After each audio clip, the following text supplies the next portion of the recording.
This episode contains discussions about depression and suicide, which may be distressing or triggering for some viewers and listeners. If you're struggling or need support, please know that help is available. You can find resources and support by contacting the National Center for Mental Health through their hotline 1553, 1-800-1888, 1553, mobile phones 0919-057-1553 and 0917-899-8727, or visiting their website www.ncmhusaptayo.com.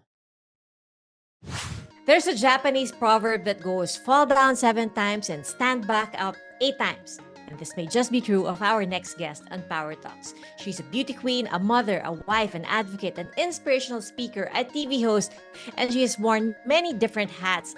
And of course, she has fallen down and picked herself right back up. And today, we discuss her journey and what the challenges were in rising back up. We're going to get to know more about Miriam Kiambao Roberto on Power Talks. Really, the pressure was more trying to keep up with the popularity of the other more dominant candidates. What kept my head on my shoulders was making sure na I still retain a part of me. Ito kasi ang trick for mga INTJ. We're able to go out of ourselves only for a purpose. Kunyari, sanay sila maging teacher, maging public speaker, ganyan. Kasi merong purpose. Pero pag walang purpose, okay na kami, natahimik lang kami. When I got separated from my first husband and eventually we got divorced, that will have to be the biggest metaphor of falling and eventually rising. Kasi yung time talaga nun, Pia, natagpuan ko sarili ko, wala akong purpose sa buhay eh. Pag patay na lahat ng camera, ayun, depressed na rin ako. And I was depressed pa rin ako. And I was only able to completely recover and be healed when I experienced the love of Jesus Christ. Kaya minsan, magtatanong tayo, God, alam mo ba yung sitwasyon ko? Nagpipray ako, hindi kita marinig. Hindi mo naman sinasagot yung mga prayers ko, ganyan. But the only change was when I surrendered my life to Jesus. Ang daming nabago. Nagkaroon ako ng hope. Naayos yung relationship ko sa parents ko. I'm almost 50 this May. But God allowed me to live this long so that I can share the beauty and the story of transformation and redemption that He has done in my life for other people. Ang ganda, alam mo yung meron kang negative experience with someone na ang bigat.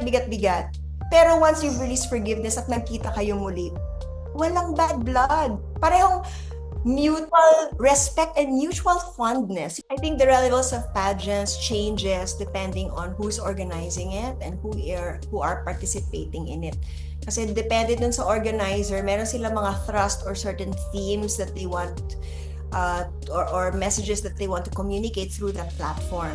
Diba? Kunyari, body beautiful or universal acceptance of all kinds of women. Like ngayon, may mga pageants na wala nang height limit eh. Beauty can come in many different colors, many different sizes, and heights. There was some time na nai-insecure ako pag merong lumalapit sa pagkapanalo ng Miss Universe. Parang, oh no, mapapalitan na ako, ganun. So merong ganung level of insecurity at some point in my life.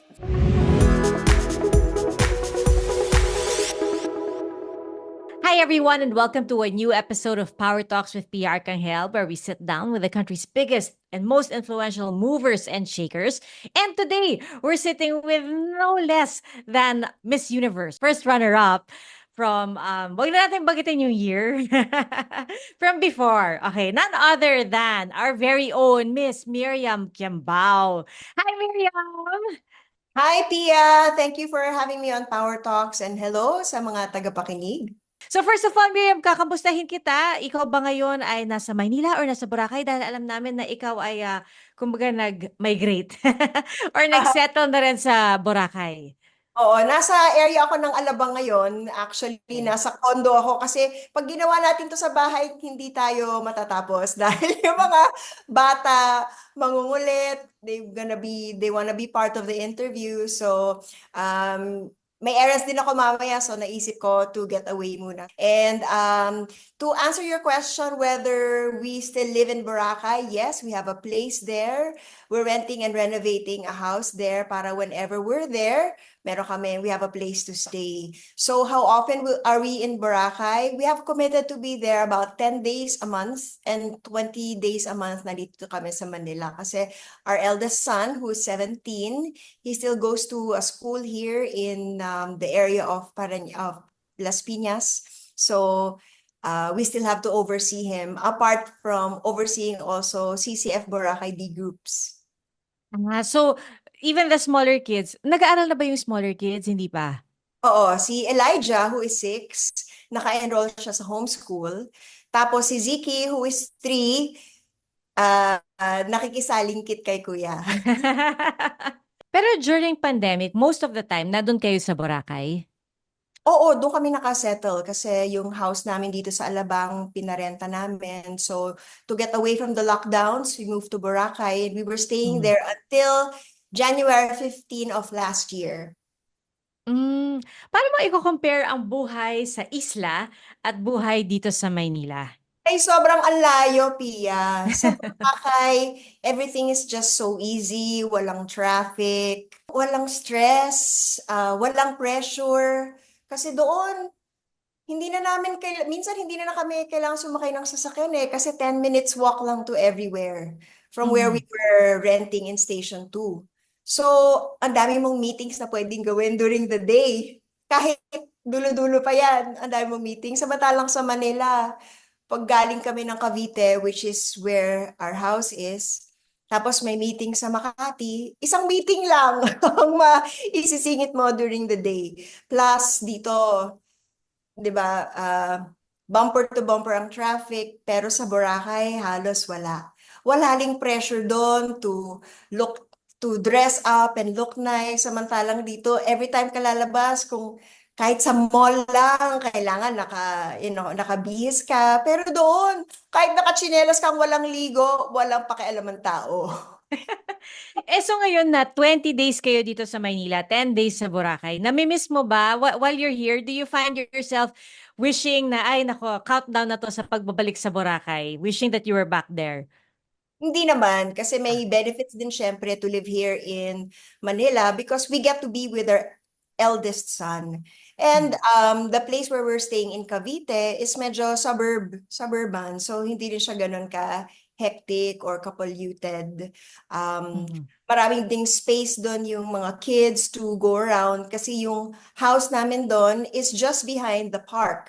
So pagbukas ng back door namin, sa backyard, dire-diretso na yun. Tapos, pag nasa Boracay naman, enjoy naman kami kasi parang halos backyard namin yung beach. The thing is, we have the best of two worlds.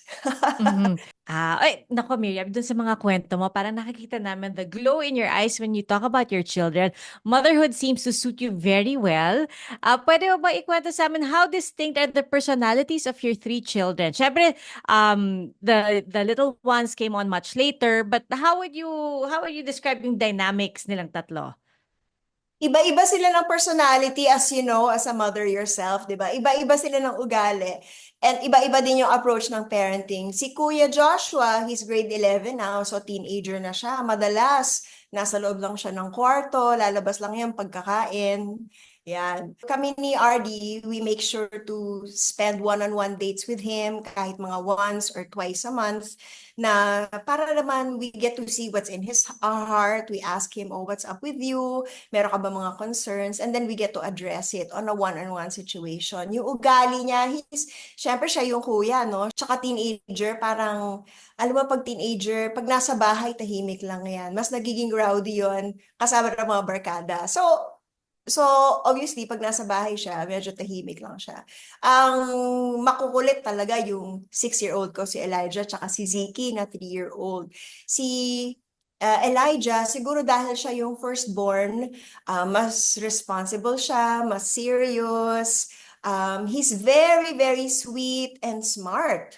Mahilig siya sa Lego, mahilig siya sa building. And I think 2 years old pa lang siya, napapansin namin, parang may interest siya sa engineering kasi mahilig siya magtingin Wow!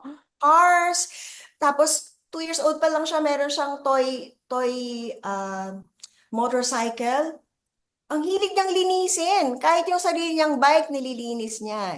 So, yun ang na-observe namin. Parang mayroong potential to for becoming an engineer. Tapos mahilig siya mag-drawing. So, baka engineer, architect, we'll see, di ba? Mhm. Samantalang si Ziki naman, who is now 3 years old, usually pag bunso, sila yung mas emotional. Sweet din siya kasi hanggang ngayon, bine-breastfeed ko pa siya.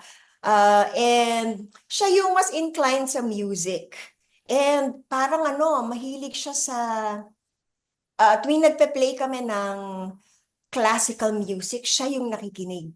More than Mm. mga kuya, etong si Ziki yung nakikinig. Siya yung mahilig although mahilig silang mag-dancing, pero parang si Ziki yung mas merong inclination sa music, dancing, performing, yan. Ang Very distinct nga, no?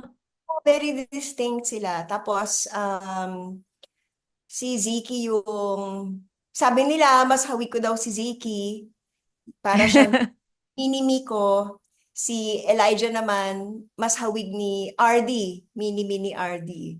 Yan. Tapos si Joshua, si Kuya, nung mas bata siya, sabi nila, mas kamukha ka daw kaysa kay daddy niya. At least lahat may konting nakuha, di ba? Oo. I'm wondering kung aware ba ang tatlong boys na ang mother nila is a beauty queen. The eldest, yes.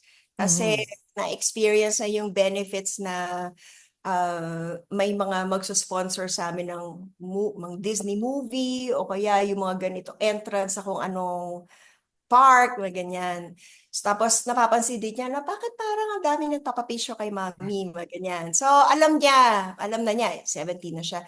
Pero itong dalawang maliliit, hindi pa nila alam masyado. Pero yung 6-year-old ko, napapansin na niya na bakit kaya ang dami nagpapapicture? Makisama naman siya. Pero hindi siya nagtatanong masyado. Hindi pa siya Oo. masyado. Ano. Baka feeling lang nila, wala lang, pag mami may mga nagpapapicture. Pare! Oo, normal lang siya. Pero, so, knowing that, syempre si Kuya alam niya na ikaw ay beauty queen. Nakakwento mo ba sa kanya yung, yung past life mo as a beauty queen? For you ba, past life na ba yung pagiging beauty queen? Meron kaming adage amongst beauty queens na once a beauty queen, always a beauty queen. Perfect, perfect adage. Oo. Pero nakakwento ko ba, nawi-witness niya at naririnig niya whenever I get to share my story sa iba't ibang mga platforms that I get invited to. Kasi we make sure that our children know what we do for work. So whenever I'm invited as an inspirational speaker, a testimony sharer in a church or a certain organization, or may invitation for a ministry trip abroad, kasama siya at naririnig niya yung testimony ko. So alam niya yung past life ko. So alam niya na the whole story of when you tripped on stage dun sa Miss Universe pageant. Alam mo, for us kasi, I mean, talagang iconic yung moment na yun. I still remember that kasi I guess high school siguro ko no, nasa school kami. Tapos lahat kami abang na abang dahil parang people were saying na ito yung chance natin. Kasi ang haba nung drought, di ba? Bago ka nanalo, bago ka nag-place as first runner-up. And lahat kami nag-aabang, sabi namin, oh, yung representative ng Pilipinas, galing UST siya. Abangan natin, abangan natin. Did you feel that pressure going into the pageant na parang ang daming umaasa na you will end that drought? Before leaving for Miss Universe, may mga articles na lumalabas, oh, could she be the one? Pero may question mark, di ba? So, there's always that possibility. What I felt more pressure on was when I was actually in Trinidad and Tobago. Tapos, ang daming mga nag-feed sa akin na mga strategies para mapansin. Like, one of my mentors, I won't mention na, binanggit niya sa akin, this is in training for the pageant, binanggit niya na, oh, dapat tatabi ka sa mga Latina, tapos magsusuot ka rin ng malaking bulaklak na ganyan, tapos makikipost-post ka ng ganyan. Hindi ko naman normal yon. So, when I tried doing it, parang nagkaroon ako ng identity crisis kasi I was trying to pose as something I was not. Um, Nung nasa Venezuela din ako, I was being trained for 1 week to pose a certain way, to look a certain way. Lalo na yung mga sexy poses. Syempre dalagang Pilipina tayo, di ba? Demure tayo. Never ko naman nagawa yun in my whole life, in my 23 years during that time, na mag-post ng mga sexy, provocative, ganyan. Pero pinapapost ako. So, pero I was doing it because it was part of my training. And then, I ended up just shedding off what was the extreme and retaining what would be beneficial and appropriate for me and my personality. So really the pressure was more trying to keep up with the popularity of the other more dominant candidates. Mhm. And what kept my head on my shoulders was making sure na I still retain a part of me. Is Yun. it easy to make friends with the other candidates? Kasi I can imagine, syempre lahat kayo babae, lahat kayo competing for one crown. Can you really make true friends in a pageant? Depende siguro dun sa girl na sa ka-roommate mo or dun sa nakaka-interact mo. Kasi meron ding mga pageants, mga candidates dyan na sobrang competitive, di ba? Na, bahala kayo, di ba? Pero meron din naman na they're just there kasi nagkataong sila yung nanalo sa pageant nila, tapos they're just going through it. Kung pwede lang, umuwi na sila kasi nabimiss na nila yung family nila, di ba? So may mga ganon na they're just making do with whatever's available and making the that season or that period meaningful or worthy uh, Mhm. of living for the 3 weeks before they move back to go back to their own home. So meron din mga friends. In fact, sila Miss Thailand, lagi silang mga nagyayaya. Ang dami niya mga noodles and na dinala niya sa luggage niya. So lagi niya magyaya, come, let's have a noodle party in our room. Yeah, so pupunta kami doon. Yung roommate ko, si Miss Korea, hindi siya masyadong marunong or comfortable mag-English. So, hindi kami masyado nakapag-bond, pero the way we're able to communicate is through mga sign language, yung mga small English talk. I mean, small English words. She can pick up some English words, pero hindi kami masyado nakapag-bonding kasi nga Mm. may communication gap. I think si Miss Northern Mariana, si nakabonding ko. Hanggang ngayon si Miss Spain, si Diana Noriega, hanggang ngayon, maya't maya nakaka-chat ko sa Facebook. Si Miss Peru, once in a while nakaka-chat ko. So, So Facebook friends kayo. oo. But I'm sure, there are times like kunwari, like this when we're discussing or parang pag ini-interview ka, lagi kang tinatanong about that moment when you were on stage during the competition when you fell but stood back up right away. And I know you've said before that that's like an analogy for your life. Na, you fall but you pick yourself up right away. But at that time, what did it feel like I mean, ikaw ba, kasi outwardly wala kaming nakita eh. Parang you really just looked so graceful, so calm and composed. But in your mind or in your heart, were you like, oh my, parang kung ano na sinabi mo sa loob na isipan mo. Oo, totoo yan. Actually, I really did my best to, complete my walk. Pero ang nangyari noon kasi practice ko like 100 times a day, practice ko yung lakad ko to make sure everything was perfect for that moment. Pero pagbaba ko nga ng hagdan, yung 4-inch heels ko got caught on the heavily beaded gown. And that caused the fall. Buti na lang hindi ako fell flat on my face, para lang akong nadulas. I ended up looking like I picked up something from the floor. Pero habang bumabagsak talaga ako doon, wala akong maisip kundi, oh my God! Parang inaisip ko na, parang ang daming mga possibilities ang pumasok sa isip ko, naku, ano magiging effect nito sa score ko, di ba? Pero finally, nung na-recover ko yung balance ko, there was something in my heart that said, I'm going to finish what I started. So I decided to stand up and complete my round on center stage. Tapos as I was going around, ang dami mga umiingay yung mga tao sa mga auditorium, nagpapalakpakan na sila. Tapos, hi, sabi ko, nagustuhan nila yung ginawa ko, bibigyan ko sila ng drama. Kaya, hanggang umexit ako ganyan sa backstage. Actually, mali nga yung lugar kung saan ako nag-exit. Pero pag exit ko ng gano'n, nakita ko si Miss Si Miss Singapore, doon talagang dumagsa yung luha. Sabi ko, Miss Singapore. So, buti na lang, yung choreographer, si Scott Grossman, nandun siya sa may harap ng stage. Nakita niya nangyari. Talagang, kumari pa siya ng takbo. Hinanap niya ako hanggang matagpuan niya ako sa backstage. Kasama ko si Miss Singapore. Tapos sabi niya, that was the most beautiful recovery I've ever seen. Medyo na kumalma na ako. Medyo na regain ko yung confidence ko hanggang matapos yung pre-pageant night. Yon. So nakatulong yon, 'di ba? Kasi syempre it's hard to continue the pageant na wala ka ng confidence, wala ka ng kumpiyansa sa sarili.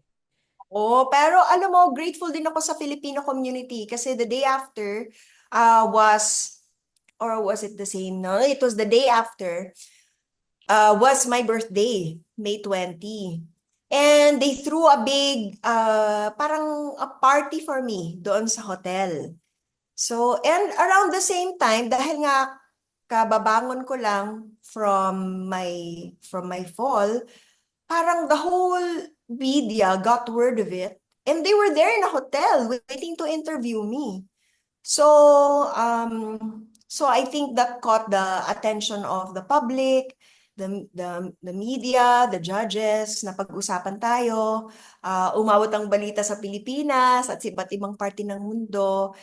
And napapansin ko na lang na habang nagsushoot kami, this was 1 week nangyari yung fall na yun 1 week prior to pageant night. So yung whole week na yon, meron pang ibang mga shooting preparation para dun sa mga snippets of videos in between the competition. Kinuha nila ako bilang host ng isang segment. So akala ko, ano lang yun, parang at random. Pero yun pala, namimili na sila ng mga na potential winners or potential na mga famous and more popular mga candidates. Kaya pala pinili nila ako to host one segment of the whole show. So, ayun. So, grateful naman ako na napansin ako ng judges in that way. And long story short, it helped us to bring home the first runner-up title that year. Well, Walang I'm sure ngayon, yung mga candidates ngayon, pag nagtitraining, sinasabi sa kanila, o basta, pag nahulog kayo, mag-alam Miriam Kiambao kayo. pare, no? Yun na yung sinasabi ngayon. But syempre, of course, Miriam, after you got the title, first runner-up of Miss Universe, and then you came back home, talagang you were celebrated when you came back home, kompleto sa parada, salubong sa NAIA, and instant celebrity, di ba? Kasi sabi mo, you were a simple girl when you left, when you joined the pageant. Pagbalik mo, at sunod-sunod na yung projects mo. Naging TV host ka, you did Extra Extra, you did Unang Hirit, and all the different shows on GMA. Was it a big adjustment for you? It was a big adjustment kasi alam mo, Pia, honestly, introverted talaga ako. So, nung all of a sudden, naging instant celebrity tayo, hindi ako sanay dun sa so much attention. And as an introvert, nadadrain tayo ng energy eh. Ewan ko, are you an introvert or extrovert? Pero ang introvert kasi, when we're surrounded with people, nakaka-drain ng energy. And buti na lang din with my exposure sa Unang Hirit, Extra Extra, it was required of me to go out of myself and interview people, get curious, ask. So somehow yung training na yon, natulungan ako from introvertedness to move a little bit towards extrovertedness. So ngayon, naiba na yung perspective ko. And over the years, napansin ko na pag binibigyan ko sila ng panahon, pinapayaw ko sila makipag-picture, autograph, chika ng ganyan, napapasaya ko yung tao. So ngayon, eto kasi ang trick for mga INTJ, mga personality, Myers-Briggs INTJ, na we're able to go out of ourselves only for a purpose. So, kung papansin ko mga introverts, once kunyari, sanay sila maging teacher, maging public speaker, ganyan. Kasi merong purpose. Pero pag walang purpose, okay na kami, natahimik lang kami. So ngayon, I found purpose na pag may mga tao humihingi sa akin ng picture, autograph, pag binibigyan ko ng pansin, nabe-bless sila, napapasaya ko sila. So there I found purpose. So now hindi na ganun kahirap sa akin to give time, to give attention to other people, to allow them to have that peace that they want from me. Because I know I am living a purpose. Part of my purpose is to make them happy, to bless them, to share the love of God. And so it also has become a joy for me. Parang nafi-filter din siya. Uh. So you said, Miriam, that 'di ba, parang your tripping on the stage was the metaphor for your life, 'di ba? Looking back at this point, what was the biggest fall that you had to take in your life? And how did you get back up from that? Oh, the biggest fall that I had to take in my life, as you probably know, when I got separated from my first husband and eventually we got divorced. That will have to be the biggest metaphor of falling and eventually rising. Kasi yung time talaga nun, Pia, natagpuan ko sarili ko, wala akong purpose sa buhay eh. Yung kulang na lang talaga kunin ko na yung sarili kong buhay kasi lahat ng dreams ko, lahat ng plans ko for the future was attached to that marriage. But when it was gone, I felt like I had no reason to live also. So, natagpuan ko ng sarili ko, umiyak ako sa sofa ng mga magulang ko, tapos nagpe-pray ako, Lord, wala na akong dahilan para mabuhay, kunin mo na ako, mga ganon. There are Mm. days na hindi ako makatulog, natatakot akong mamatay, hindi ko alam kung bakit. Gigising ako sa umaga, hindi ako makapag-decide kung ano ba, babangon ba ako, magtutubrush ba ako, kakain ba ako, o matutulog na lang ako ulit. Kasi wala talagang dahilan para mabuhay. Pero yun na nga, dahil nga nadapa tayo at bumangon, nakabangon tayo, in a way, nakabangon tayo kasi sa pamamagitan din ng GMA. Kasi the next day, after I woke up from that sofa, sabi ko, oh, hindi pa ako kinuha ni Lord. Siguro may dahilan. And then that same day, tumawag sa akin ng GMA. Inoferan nila ako para mag-host ng Pinoy Meets World. So kahit papano, kahit hindi ako sinusuportahan ng ex-husband ko that time, I was able to support myself by working with GMA. Yun, parang meron akong reason at least to get up for that day kasi meron akong responsibilidad to show up for work. So, kailangan ko magbihas, ganyan. Pero, still in the privacy of my room, pag patay na lahat ng camera, ayun, depressed na rin ako. And I was depressed pa rin ako, nando pa rin yung thoughts ng suicide, and I was only able to completely recover and be healed when I experienced the love of Jesus Christ. Someone shared with me that, God really loves us. He wants a relationship with us. And the problem is that we are sinners, and it's our sin that separates us from Him. Kaya minsan, magtatanong tayo, God, alam mo ba yung sitwasyon ko? Nagpe-pray ako, hindi kita marinig. Hindi mo naman sinasagot yung mga prayers ko. Ganyan. Wonder tayo, nagda-doubt na tayo. Ano ba? Nasaan ka ba, Diyos? Ganyan. Pero it was only when someone shared with me na God really wants a relationship with us. So He sent a solution to our sin problem. He sent Jesus to die on the cross, pay the penalty for our sin. He lived a blameless, sinless life that we should have lived. And He died that grueling, most painful death that we should have died. And in order that after 3 days, He rose again so that He can, if we put our faith in Him, He will forgive us of our sins and we can experience the fullness of life here on earth and life with God in heaven. So when my friend Anthony Pangilinan shared that with me, eventually I surrendered my life to God. I read the Bible. I came to know Jesus more. The more I learned about Jesus, the more I trusted Him, the more I surrendered my life to Him. Tapos dito na talaga nagsimula yung turnaround ng buhay ko. As in, Pia, nothing in my life was working that time. But the only change was when I surrendered my life to Jesus. Ang daming nabago. Nagkaroon ako ng hope. Naayos yung relationship ko sa parents ko. Nagpe-pray ako, Lord, wala na akong savings, wala na akong trabaho. Will you open doors? Di ba? Ask and you shall receive, seek and you shall find, knock and the door will open. So I would pray and God will give me jobs. Ang laki ng utang ko pero nakabayad ako. Sabi ko, Lord, ang dami mong ginawa sa buhay ko. kailangan ko ng direction sa buhay ko. When I was a divorced woman, I was hanging with the wrong crowd. I would frequent the clubs, but God took me out of the clubs. He brought me to 700 Club. I found reason. I found reason and purpose with God using the skills He's given me, the experience in show business, in hosting. Ginagamit yon sa show na yon para mas marami makakilala sa Panginoon. So nabigyan ako ng purpose ngayon na hindi natapon yung bad experiences ko, yung positive experience ko sa showbiz, kaya pala nagkaroon ng dahilan na kaya pala inalaw ni God na manalo ako sa show sa Binibining Pilipinas, sa Miss Universe, para magkaroon ako ng influence kasi gusto niya mas maraming tao ang makakilala sa kanya through me. And now I'm really so privileged. Hindi yung wow, ako ang dahilan kung bakit nakakilala nila si Jesus. Hindi ganon eh. But for me, it's really a privilege. I'm feeling emotional kasi I feel that it's really a privilege that God allowed me to live this long. I'm almost 50 this May.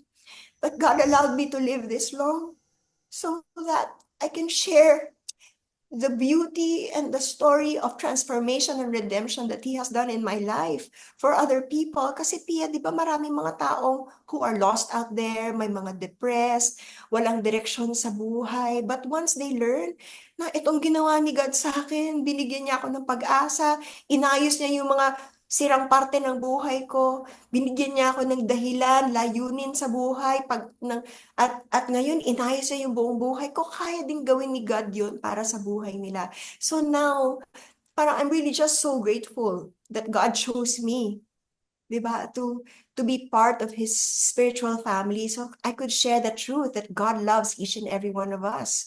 That He sent Jesus on the cross to die for all of us so that we can live the fullest of life here and be with God in heaven.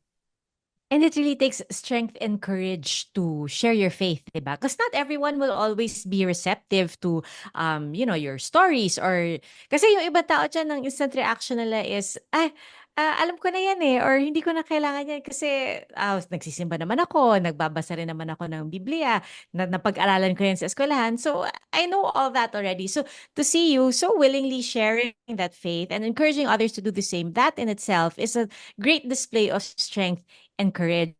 And I'm also wondering, Miriam, was it also at this point when you were able to revisit your faith and renew your faith? Was it then that you were able to find forgiveness in your heart? Kasi nga, sabi mo, your greatest fall was when your first marriage ended. So it must have taken a lot also to be able to forgive at that point. Around this time, it was in 2008 when the love of Jesus was shared with me. And gaya na binanggit mo, Pia, ganun din naman ang naging buhay ko noon eh. Lumaki ako sa traditional faith. You know, every Sunday, I would go to church. Nag-volunteer pa nga ako bilang choir. Nag-aral pa ako sa Catholic school, di ba? Pero kahit na linggo ako nagsisimba and I was doing all this good work, hindi ko masasabing meron akong relationship with God. Meron akong religion, yes, religion, pero yung relationship ibang-iba. And what I'm sharing now is really what happens when you have a personal relationship with God. It's not just religion, it's not just following all these rules para lang, you can buy your ticket to heaven or dahil may obligasyon or dahil na tutunan mo to dahil nagisnan mo sa mga magulang mo, hindi yan eh. It's really having a personal relationship with God where you know na, yes, God is alive because I have experienced Him in my life. I hear Him speak to me, speak to my heart, direct me in ways. Through the Bible, He speaks to me na parang buhay yung mga salita niya sa Biblia. This is the kind of relationship I'm talking about. And this is totally different from the traditional religion that we have experienced growing up. And that is what I want to impart to people, because you too, when you put your faith in Jesus and surrender your life to Him, you too can have this relationship with Him where you really feel close to Him. He's in your heart. You feel Him speaking to you. When you're praying to Him, He is guiding you, giving you wisdom, directing you. And it may be hard to obey what He's asking you to do at times, like forgive my husband. But when I did, my ex-husband, but when I did, there is obedience, there is blessings in obedience, and wala na yung baggage, wala na yung guilt, wala na yung shame. I was even able to meet with my ex-husband. Nag-sorry kami sa isa't isa na sorry, it didn't work, you know. Kasi totoo, mahal naman talaga namin ng isa't isa. Hindi lang talaga kami bagay sa isa't isa at the time. And sadly, yun na nga, nung naghiwalay kami, pareho kaming hindi nakakilala sa Panginoon. And then he ended up, you know, marrying his next girlfriend and they had a child. So kahit gusto ko pa magkabalikan, hindi na pwede kasi parang scrambled egg na, di ba? And, you know, God gave me a second chance in my love life by introducing me to my now husband of 10 years, Ardy Roberto. We're 11 years this March 25. So praise God because it's really completely a story of second chances. We were even blessed with two miracle babies, and Joshua is also a miracle through adoption. And I'm living a life now where I'm experiencing fullness of life and meaning and purpose. And Mhm. that I'm sure that is what God wants for each and every one of us too, because He loves us. It's beautiful how you say that it's all about second chances because God is a forgiving God. You know, He will give us that gift of a second chance. And it's also nice to know na you had that second chance in a way also with your first husband, your ex-husband. Kasi second chance not in the sense na nagkabalikan kayo, but in that you were able to repair the relationship that you had. Na kaya mo makipagkita sa kanya. Kasi di ba mahirap yung may bit-bit kang galit sa puso mo for the rest of your life. Alam mo, nagkita kami nga recently sa Hong Kong nung November. Kasi galing kaming international trip ng husband ko sa Mexico and then US. Tapos dumaan kami ng Hong Kong before coming back to Manila. Tapos parang natanong lang ng husband ko, oh, what if makasalubong natin yung ex mo? Eh di sabi ko, mag-hi ako. So one time, nagpunta kami sa IFC building kasi tallest building yun. Sabi ko, ipapicture tayo dito kasi ang ganda ng view ng harbor. Nagsiselfie kami ganyan. Sabi ko, oh my God, ex-husband ko ba yun nakita ko? Sabi ko, uy, pwede ba ako mag-hi? Napaisip si Arvin ganyan. Kasi sabi niya the day before, sabi ko, kung makasalubong namin, anong gagawin mo? Sabi niya, susundukin ko siya. Ay, sabi ko, wag, kakukis siya, kailangan mabait ka. Kasi yung nakita ko, di sumimple ako, lapit akong ganyan. Sabi ko, oh, is that you? Yung pangalan niya, is that you? Pagtingin niya, oh my God, you're here! Alam mo ba kahapon, sabi niya in English, naisip lang kita, sabi ko, what if nandito kaya si Miriam? Sabi niya, makikita ko kaya siya. Eto na nga, nagkita kami. So, ang ganda kasi yung pagkikita namin sa Hong Kong, walang bad blood. He was with his son who was 12 years old. Kagagaling lang nila ng soccer game. Inintroduce ko rin si RD. Tapos ang ganda, magaan na magaan yung yung pagsasama namin. Sabi nga niya, pupunta pa siya sa Boracay kasi nalaman niya doon na kami nakatira. Sabi ko, sige, go lang, magkita tayo doon. So, ang ganda, alam mo yung meron kang negative experience with someone na ang bigat-bigat-bigat. Pero once you release forgiveness at nagkita kayo muli, walang bad blood. Parehong, ano lang, parang mutual anong tawag doon? Yung your Parang respect na lang for each other? respect and mutual fondness. Yung iba kasi, civil lang kayo. Okay, but I don't want anything to do with you. May ganun, di ba? Pero ito, parang to be friends. Of course, hindi na kami magiging textmate, hindi kami magiging flirtatious mate. Of course not. Diba? Pero parang, merong mutual, sabi ko, niyakap ko pa nga siya sa, you'll always be my friend. Ganun lang. Napakagandang kwento naman to, no, na parang really time heals all wounds as well. So, si RD was okay. Hindi naman yung sinuntok for sure. He was okay. So, okay din siya kung makita niya siya sa Boracay. Game na, Okay friends lang na sila. din. Baka Oo, maging mas textmates pa sila, no? we'll see. But so now that you're, you know, so happily settled with RD, with your three kids, you mentioned about you have your miracle babies, because those were miracle pregnancies, because you got pregnant a little later in life. And what was the miracle in terms of the miracle of adoption with Kuya Joshua? Is it difficult having little kids in your 40s? Kasi syempre, ang lilikot pa siguro ng mga bata. And then you have to run after them. And, you know, iba yung alaga pag maliit pa yung bata. Oo, you know, that's why my husband and I, we try to keep fit. I try to go running or working out even without weights. I just finished my first 10K run after a long time. No running Congratulations! sa SM MOA. And because my goal is to finally check my bucket list of running a full marathon for my 50th birthday this year. So, ayan, I'm getting back into running. So this is why, as I'm saying, na we're trying to keep fit so that we can keep up with the energy of our little ones. The benefits naman of giving birth at a later age is because I feel that I'm established na. Mhm. Kumbaga, I planned my finances in a way na it was my goal to be financially free by 35 years old, and by God's grace, I was able to achieve that. And by financially free, meaning I can live off passive income and work only if I choose to, not because I have to. So I was at 35 years old, by God's grace, I was able to achieve that. I had my rental properties.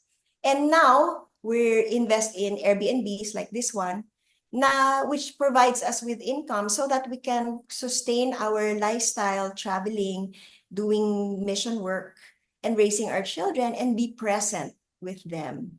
Mhm. So there are advantages and disadvantages. Pero yung energy level, kaya naman bawiin yan sa sa workout, sa healthy lifestyle. Um, Oo. Caveat will be we won't get to see them married siguro or with our apos. Yan. Pero Ah. get to But we maximize. never know, 'di ba? I mean, syempre with an active lifestyle. We'll Oo. never know by God's grace, di ba? Sabi naman ni God sa Bible, pwede tayong mabuhay hanggang 120 years. So we'll see.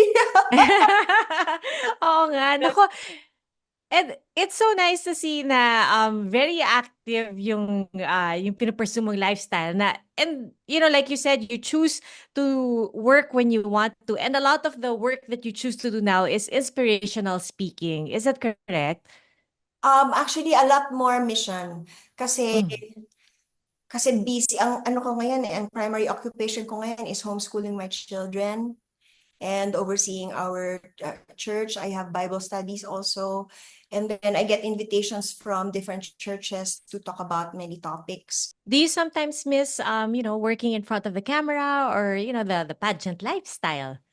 Pageant lifestyle, hindi na masyado. Working in front of the camera, I still get to do that with 700 Club. Mhm. Ah, yes, nakikita namin 'yon every night. Oo, but so, going back, when you look back and think about how you began in this career, 'di ba? Syempre, being beauty queen was a turning point also in your life. How do you view pageants now? I mean, like now that you've gone through so much. I mean, and society also and culture is a little different from what it used to be. Do you still see the importance of and the relevance of pageants in culture and in our society today? I think the relevance of pageants changes depending on who's organizing it and who are participating in it. Kasi depende dun sa organizer, meron sila mga thrust or certain themes that they want or messages that they want to communicate through that platform. 'Di ba? Kunyari, body beautiful or universal acceptance of all kinds of women. Like ngayon, may mga pageants na wala nang height limit eh. 'Di ba? Tapos yung iba naman, tinatanggap nila pati mga transgender, 'di ba? So depende yan sa kung anong organization, anong message ang gusto nilang ipahiwatig sa public or full body acceptance na ngayon hindi na kailangan, 'di ba, 36, 24, 36. Beauty can come in many different colors, many different sizes, and heights. Parang ano yata kahit nga single mom ka, tinatanggap na ngayon sa pageant. So, ibang-iba na talaga siya. But it's still useful platform because it can be a jump off point to other careers, the exposure there to media, the training, helps develop confidence. So all those skills that the ladies develop as being part of the pageant, magagamit nila yon throughout their life in order to be successful in whatever pursuits they have. It's really a matter of figuring out how to use all the opportunities that you have been blessed with. Yes.